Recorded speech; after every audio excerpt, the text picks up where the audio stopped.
Support Pro Play Games on Patreon. What is up, guys? PPG Fenrir here, aka Carlos Battle. I'm coming at you with another deck profile. This one's for Shinegreymon. It's not the best deck of the format. It will be, though, in a couple formats. But for right now, it's just a super fun deck, and I really like the unique mechanic of swinging with your tamer. So without further ado, here we go. Okay, so right off the bat, we're going to start with our eggs. We're playing just 4 of the Draw Coromons. It doesn't get any better than this.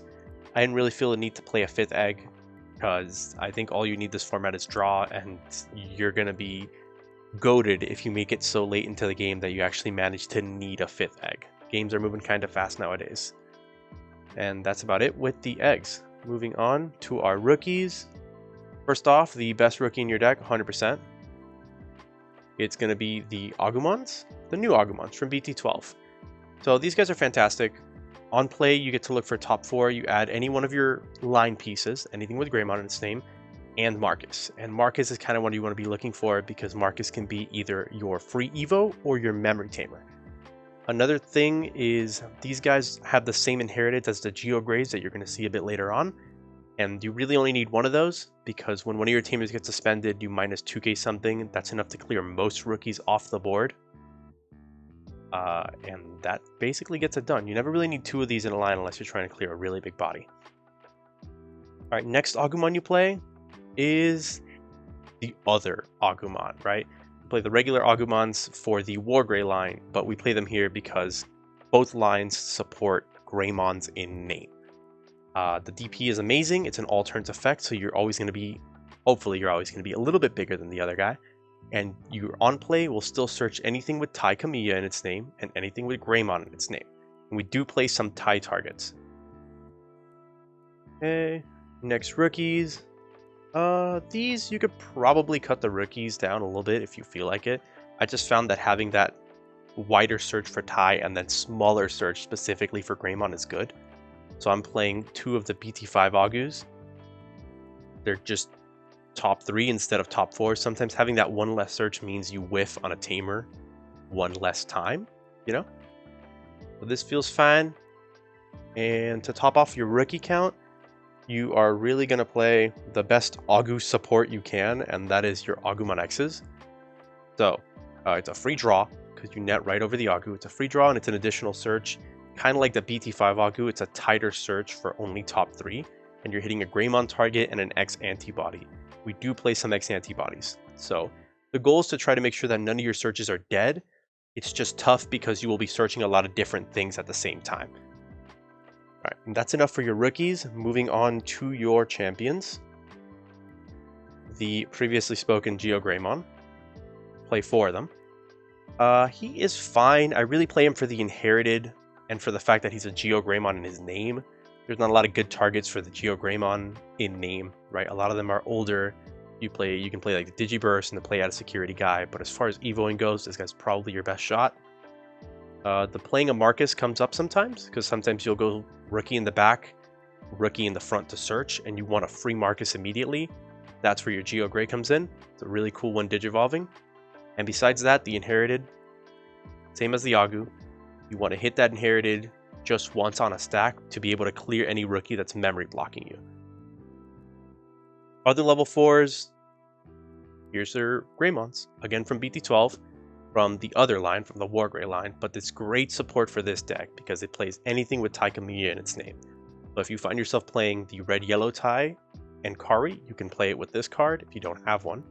Or, in this deck I am going to be showing you later, I'm playing the black Tai just to get that plus 1k and blocker. Good support for this deck as well. Alright, next up on your line, we're playing Greymons. The big, pretty BT5 Greymons. These are beautiful cards, but you really want them because of that cheap Evo. Since on Evo you will gain a memory if you have an Agumon in your stack. You almost always will. All your rookies are Agumon except for the X antibodies, right? But you want to do this for a cheap Evo in the front, since this deck wants to Evo as low cost as possible so you can climb into your shine faster.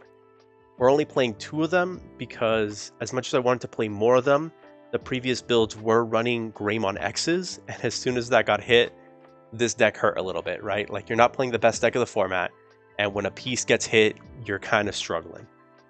So that's enough for these. Pretty cardboards, by the way. God, I love these guys. Tournament event Greymons. Just, they're textured. I know you can't really see it on camera, but they are beautiful cards. All right. As spoken, a single Greymon X antibody. He can't go over your Geo Grey, but all your other Greymons with a single copy of Greymon X become way cheaper, right? Any Greymon X turns your Rise Greys into 2 memory, and then if you're playing the new Rise Grey and you have a Tamer out, you effectively Evo for 2, gain 1. Evo for 1. That's fantastic. Super cheap Evo, super broke, and we are going to be able to use the protection effect because we are running those X antibodies. That's it for your champions. Moving on to your ultimates. Like I said, we got to play maxed out on the new stuff because it's all so good. Here is 4 Rise Greymon not X antibody, I'm so sorry. Just regular Rise Greymon. Great protection effect for your Marcus. More than anything, it's just nice to have that cheap Evo if you're going over the Greymon X. If not, you will usually Evo for 3. If not, you gain a memory. So it's more or less, it's 3. It's going to be 3 at the top of your game, right? So if you Evo over the Greymons that are already cheap, you will be saving even more memory by being able to gain it on an Evo. If you're Evoing for free with a Marcus swing, you just net gain a memory. Just fantastic. This effect to recover one is super relevant. It's amazing. It's nice to be able to swing your Marcus straight into another Digimon if you really need that recover, or at security most of the time. But it's just really nice to have that protection effect. You're not always going to be climbing into a 6. Sometimes you just get to this guy, and if you can't find your Shine Grey, you make him work for you. The last tier level 5s is 2 Rise Greymon X. So now we are playing 2 of these guys. They are great. Free Tamer, DP reduction, and most importantly, it's a secondary boss monster if you can't get to your Shine, because you really are only playing 4 Shine.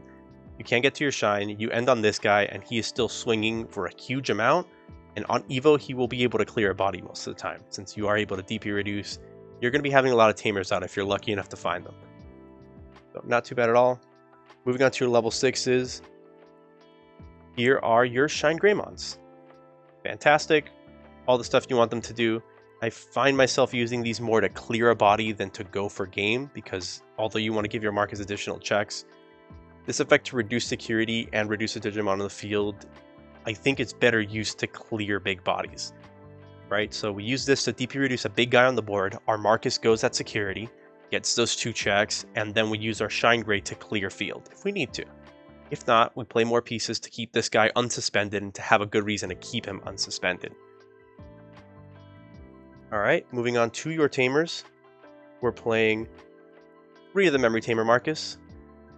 This guy's great, not much to be said. You play him because you don't have any other Marcus targets, so this is what we're going with. We gain memory on a swing, and besides that, he just stays in the punchy pose, straight at your opponent. That's for your Memory Tamers. Moving on to the better Marcus. We play 4. Of course, he's your free Evo. He is your swinging Tamer, first of his kind, goes sideways, punch the enemy in the face, punch security, Evo for free. There's not too much that you can say about this guy. You have to play him as a 4 of. He's the star of the deck. He does everything. Free recovery too if you die. Oh my god, this guy just does everything. I don't know. I love Marcus. He's cool. Shout out to this art too, dude. Art in Digimon goes so hard. All right. Whoa, what's this? We're playing an off-color target for the deck. Crazy. Yeah, we're playing 3 Taikamiya from the new set. I will admit, plus 1k in blocker, it's okay. Blocker does not seem to be enough. Just having a single blocker nowadays is not enough. You can feel that way, but honestly, I play this guy way more for the your turn effect than the start of main or on play effect. Your turn effect to suspend and reduce Evo cost by 1 is amazing. In the deck where you want to be reducing your Evo cost as much as possible, you can Evo as high as you can before having to punch with your Marcus. So I'm playing this guy as a 3 of. Having blocker is nice. I have been able to use it. Sometimes having just an Agumon as a blocker. Your opponent just can't take care of that Agumon for whatever means, where he has to drop an option on some big blocker just so he can go for lethal. Having this guy is really nice for the blocker effect. it's even nicer to have them for the reduced Evo cost effect. It'll come up almost every time. So, great to play that guy as a 3 of. And that's it for your Tamers. It's kind of tight on Tamers. I feel like you could probably shape it out a little better. You could play, again, the Tai and Karis over those Tais. It's not a horrible choice. Now we're playing for Red Mem Boost. Your entire line is red, so we max out on the Red Mem Boost. We have to find our pieces as fast as possible. Our Marcus makes the Evo cheap, but we still have to have something to Evo into. We try to play into as much search as we possibly can with all those rookies and those Mem Boosts. It's also nice when it comes out of security and makes your next turn absolutely banging. So your only other memories that you're really going to be gaining memory with is your X antibodies. You play 2 of them. I used to play more, right? Before the Greymon X got hit, we played a much bigger X antibody package because we liked taking advantage of that cheaper Evo. Now we're playing 2, one for protection, but more so for being able to trigger the Rise Greymon effect on that Evo. That's always fantastic. Being able to play a teamer for free and DP reduce without needing to use 2 of your level 5s is good. So using the X antibody for that as well. Now the last of your options are your 1 of Sunrise Buster, rest in peace, and I'm playing 1 of the new Shining Blast. It's more, I wouldn't say it's a nerfed Sunrise Buster. I think it's a Sunrise Buster that goes wide. I try to think about it for the purpose of clearing a field with multiple rookies on the board, unless we're taking care of a big guy. So this is nice into things like, for example, Bloom Lord, right? Like if Bloom Lord is going for a bunch of checks, they hit your Shining Blast first check, you clear out all the other bodies around them, and now they're doing nothing. Like, that's always fantastic. Shining Blast, fantastic for that reason, and that's why we're ending it off with this. Just these 2, 1 and 1, you never need any more. You could play bigger bombs, could play Wyverns, but I'm very happy with just these 2, staying very much in archetype with them, and that's the profile.